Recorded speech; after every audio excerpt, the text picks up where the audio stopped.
Thank you very much, Pat, and thank you also to Penton Media and to all of you for inviting me to be here today as your guest. I especially appreciate meeting Mr. Bova and all of his associates from the Italian Trade Commission. And for me, the special treat is to be on the same program as my good friend Alan Bolio. 15 plus years ago, my association, the Wood Machinery Manufacturers of America, got together with Alan, and we've been using his services, my own company, which I've taken a leave of absence from to be able to be here today in my government capacity. We continue to get his reports every month. They are invaluable for very little money, and this is a sales pitch, Alan, so get out all the forms so you can sign them up. For very little money, you can stay in tune with what's happening economically, and you can read it. It's in English, and you can understand it. And we manufacturers like plain speaking. So, Alan, thank you for being here. It's a delight to be on a program with you once again.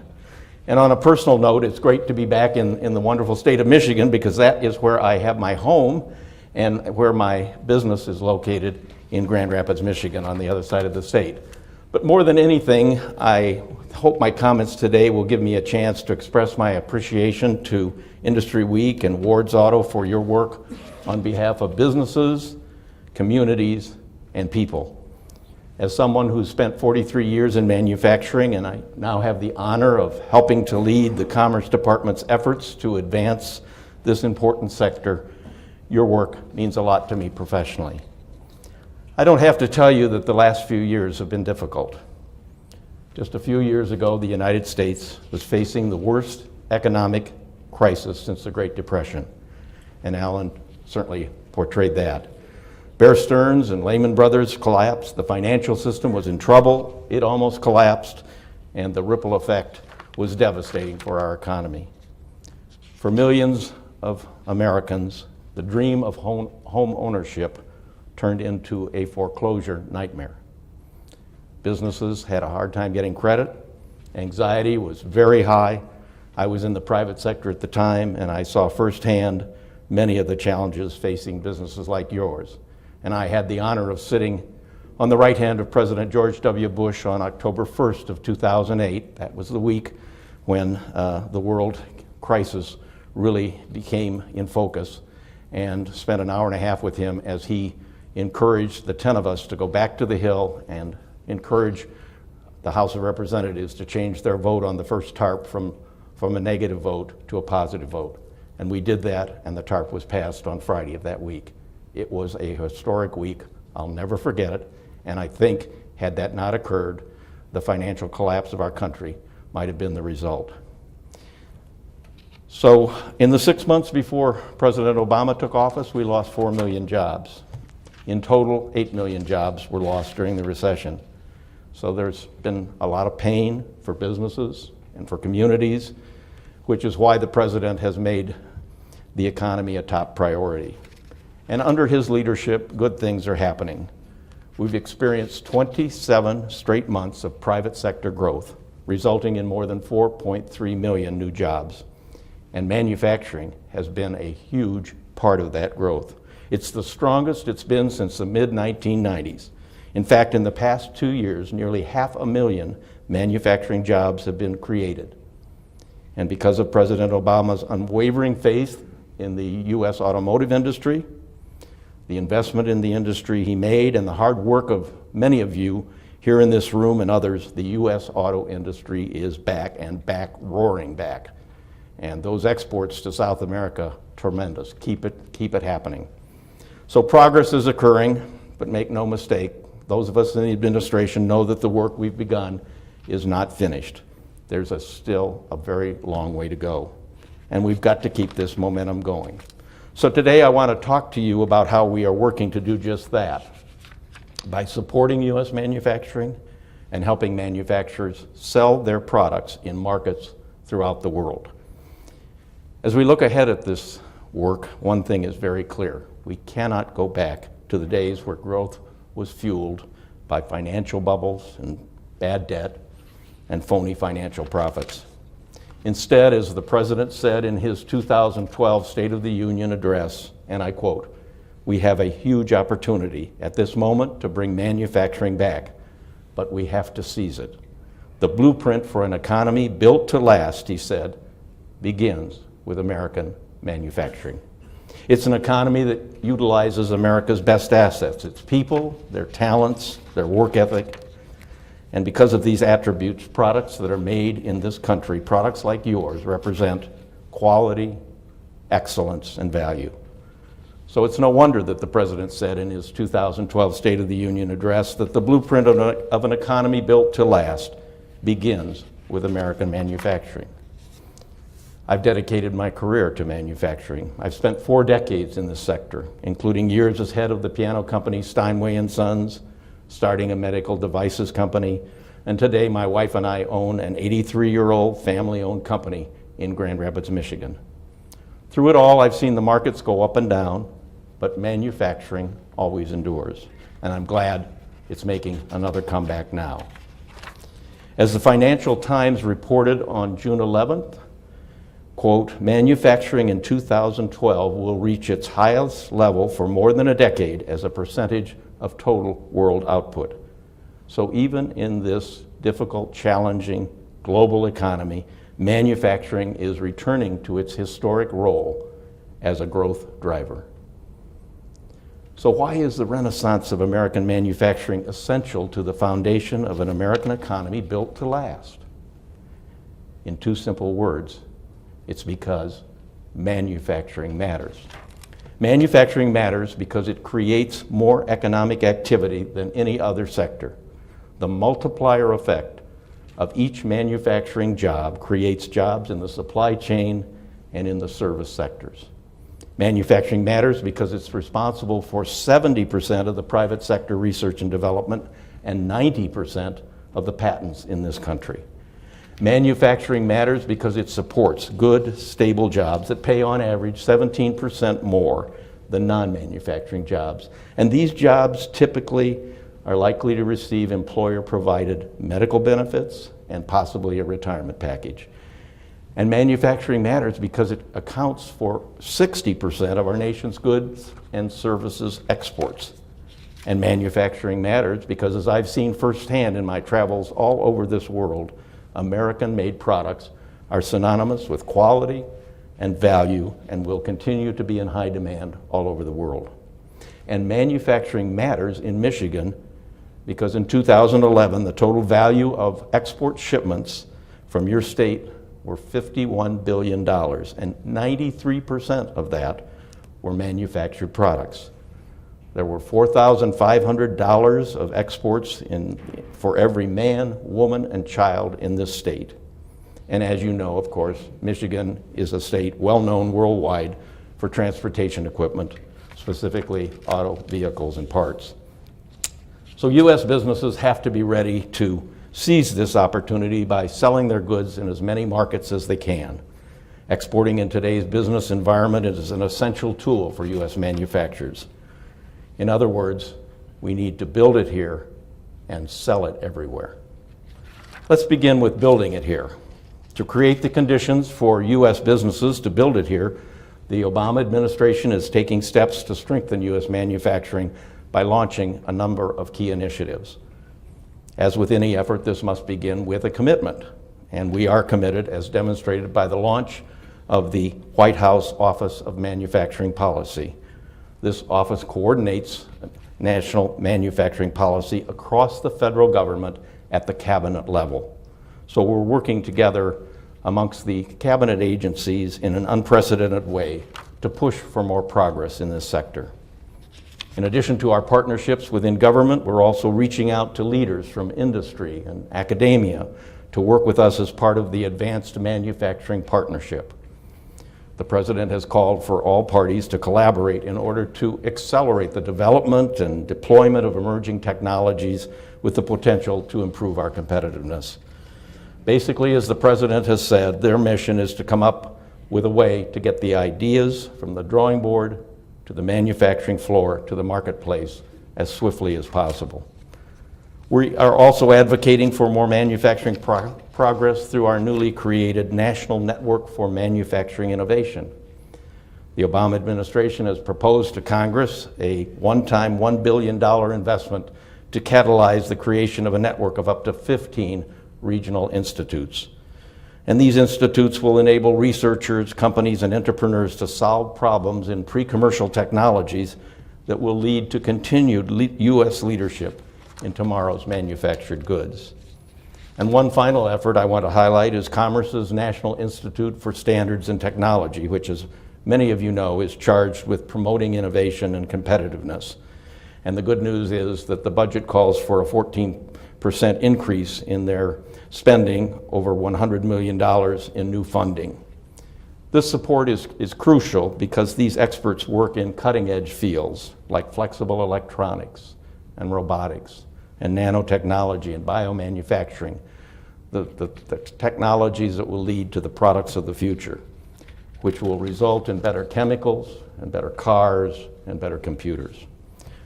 So it's my belief that the President understands the link between innovation and manufacturing, and that's why he's called on Congress to renew the Research and Development Tax Credit, extend the Production Tax Credit, support your business investment this year and beyond with 100% expensing, give small businesses a tax credit for new hires, and more broadly reform our tax code, which today is the highest corporate tax code in the world at 35%. The President has called on Congress to drop the corporate tax rate to 28% with an effective rate of 25% for manufacturing. Repairing our broken tax code is something that Democrats and Republicans should be able to agree upon. I say that because I don't define myself by political party. I'm a manufacturer. And through the manufacturing lens, I can see clearly that the President's proposal will help us attract even more investment to the United States. And by the way, we lead the world in foreign direct investment. More companies, more countries want to do things in this country because of our vast market. And it will also strengthen our competitiveness. I think you all know, and I certainly know, that the United States is the best place in the world to invest in manufacture. And that's why companies such as Caterpillar and Ford and General Electric and NCR and Whirlpool are making the decision to bring manufacturing jobs back to America. Our cost of production, our powerful research and development base, our deep supply chain, our reliable legal system, and our very strong intellectual property protection are all contributing factors. And of course, there's no match for the imagination of American entrepreneurs and the talent of American workers. That's why products made in America are in demand all over the world. But we've got to meet this demand by exporting. As I've said before, we've got to build it here and sell it everywhere. That's because the world has changed. When I started my career in the 1960s, the competition for businesses was across town or maybe across the state, but typically not beyond the borders of our country. Now the competition is overseas. So American businesses have to be ready to compete overseas. The International Monetary Fund estimates that over 80% of the world's economic growth over the next 5 years will come from outside the United States. And the fact is that 95% of the world's consumers live abroad as well. So when I was a businessman, I would never want to limit my products to just 5 out of every 100 potential customers. And I don't want you to either. I want you to have every chance to sell your goods and services. Why? Because U.S. exports mean sales, and export sales positively impact jobs and businesses and communities. And the President recognized this early on when, in 2010, he launched the National Export Initiative with the goal of doubling our exports over the next 5 years. The history book confirms the opportunity that we really have. U.S. exports as a percent of our GDP were 13.8% last year. Contrast that with Canada, where exports were 30% of their GDP, or Germany, where exports were a whopping 50% of their GDP. Imagine what our economy and our employment figures would look like if exports were 15% or 20% of our GDPs. This is not to say that we haven't made tremendous strides so far. In 2011, exports reached $2.1 trillion in total value, an all-time record. Importantly, these $2.1 trillion represented slightly more than 50% of the overall economic growth of our country. So these exports supported 10 million jobs, and exporting is increasingly important to our economic health and to our growth. So my message is simple. We want you to be an even bigger part of this progress. Companies like yours should be at the forefront of this export economy. At the Department of Commerce, we assist exporters in a number of ways. One is through trade promotion. My unit is approaching it in much the same way that a global product manager in a company would do, strategically. The foundation of our efforts is our sector market strategies. Developed in partnership with industry and agencies across the federal government, we have developed and are implementing strategies in manufacturing and service sectors where U.S. products are globally competitive, in markets with great demand for U.S. products, and where U.S. government support can be impactful.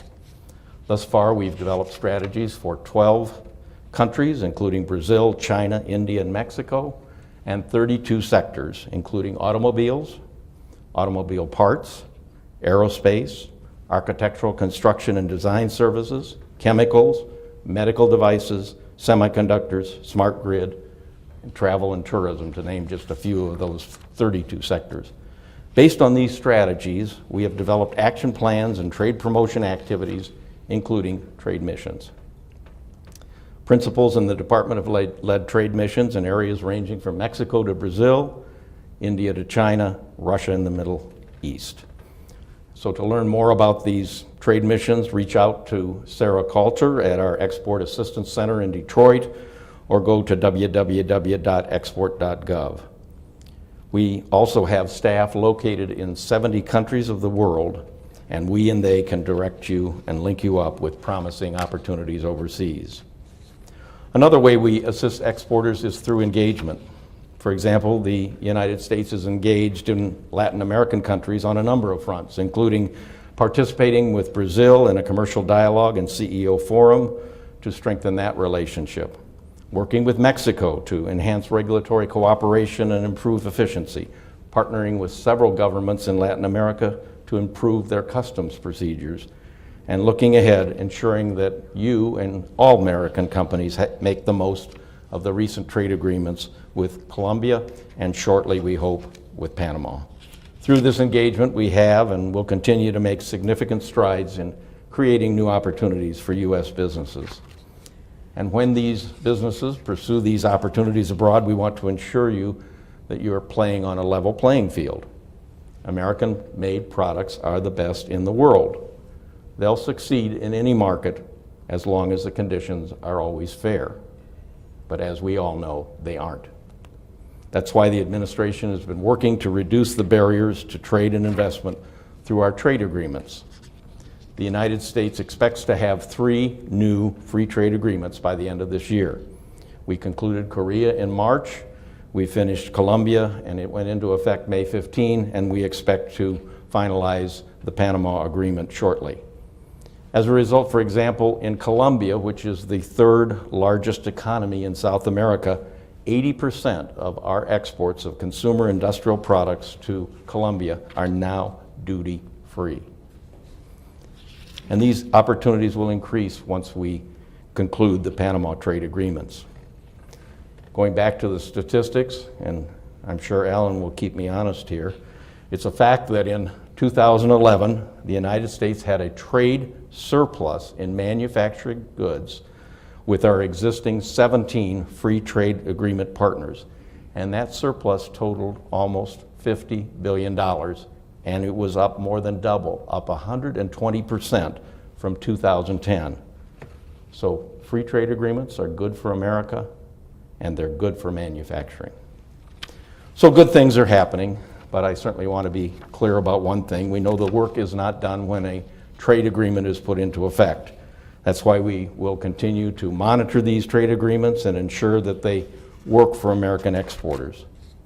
Another approach I want to highlight are partnerships. We've partnered with organizations like the National Association of Manufacturers, Federal Express, UPS, DHL, and more to help their networks increase their exports. The facts are that of the small percentage of U.S. businesses exporting, 58% of them export to only one other country. And you can guess it's going to be Canada or Mexico. If we can get these companies to expand their operations and activities and sales to other markets, it's going to make a huge difference for their bottom line, for their growth, for their employees, for the community. And so we have what's called the New Market Exporter Initiative. What we're trying to do is get those companies that are export ready to expand their reach. This work begins with our commercial service staff, which is in 110 cities in the United States and is also in 70 countries of the world. Those people that are in those 70 offices know what's happening on the ground. They see the opportunities and they stand ready to help you. They offer export advice on new markets. They offer you access to free online market research reports. They offer you opportunities for export training. And importantly, they help you in the matchmaking services to locate those distributors and representatives that are reputable and will pay their bills. Sort of important when you start exporting. So these people in the commercial service are available to help your company do more business around the world. So again, we're ready in the government and the Department of Commerce to help you through export promotion, through engagement, through trade enforcement, and through partnerships. We want you to succeed and to help your companies expand your exporting. I asked the staff to pass around this one-page document, which gives you web links to other services that I hope you'll take advantage of. Your tax dollars are paying for these things. We know that it's the private sector that will continue to lead this economic recovery. That's why we're focused on helping you, American entrepreneurs, the risk takers who have the imagination to come up with an idea, the belief in themselves to pursue that idea, and the work ethic to turn that idea into a reality. So on a personal note, as a manufacturer, I appreciate all that you are doing at your companies as you develop new and innovative products. In closing, build it here, sell it everywhere. Building it here is how the United States became the world's greatest economic power in the 20th century.